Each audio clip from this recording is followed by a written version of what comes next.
오늘 말씀에 뭐라고 이야기하냐면은 하나님의 나라는 사람이 씨를 땅에 뿌린 것 같다라고 이야기하고 있는 거예요. 여러분, 농부가 하는 일이 뭡니까?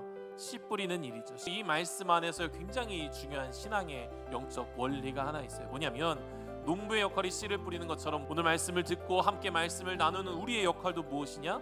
씨를 뿌리는 역할이다라는 거예요. 하지만 그것을 잘하게 하시는 분은 누구시라고요?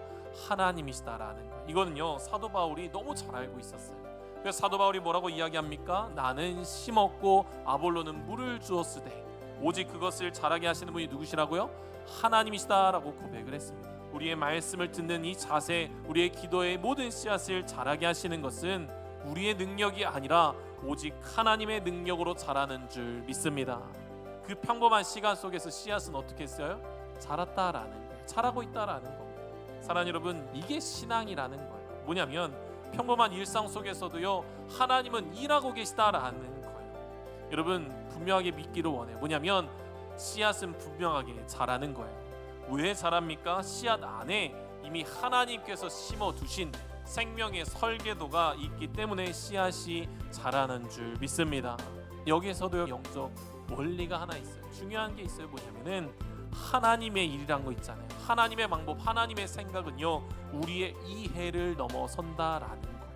어떻게 그런 일이 일어나는지 알지 못할 정도로 하나님은 일하시는 줄 믿습니다. 28절의 말씀에 보면은요, 그 완벽함 속에 하나님께서 또 이렇게 이야기하세요. 땅이 스스로 열매를 맺되 처음에는 싹이요, 다음에는 이삭이요, 그 다음에는 이삭의 충실한 곡식이라. 그런데 여기서 말하는 땅이 스스로 열매를 맺는다라는 건 뭐냐면 땅이 아무것도 하지 않아도 하나님의 생명의 질서가 자동적으로 작동을 했다라는 거예요. 농부의 수고보다 하나님의 능력, 하나님의 열심이 더 근원적이다라는 거예요.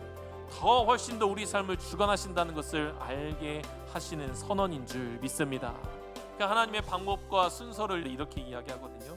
처음에는 싹이요, 다음에는 이삭이요, 그 다음에는 이삭의 충실한 곡식이다라고 이야기를 하네요. 여러분, 여기에 생명의 질서가 있죠. 그러니 우리는 확신해야 됩니다. 싹이 보이면요, 열매는 시간 문제, 이미 약속된 사실임을 깨닫기를 주님의 이름으로 축복합니다. 여러분, 이삭이 보인 분들은요, 알곡이 얼마 남지 않았다는 걸 꼭 보시기를 축복합니다. 사랑하는 여러분, 지금 여러분들의 마음 가운데 심령 속에 아주 미세한 소망이 싹이 보이십니까? 그러면 여러분들 그 믿음 하나만 가지고 열심을 다해서 하나님의 말씀 붙잡고 또 다른 씨앗을 심는 은혜가 있기를 소망합니다. 분명한 것은요, 힘을 뺐을 때 하나님께서 일을 시작한다라는 거예요. 잠들어 있을 때 하나님께서 일하신다라는 거예요. 이 말이 뭐냐면 내 힘으로 안 되는 것을 인정하기 시작할 때에 하나님의 능력은 나타나게 되는 줄 믿습니다.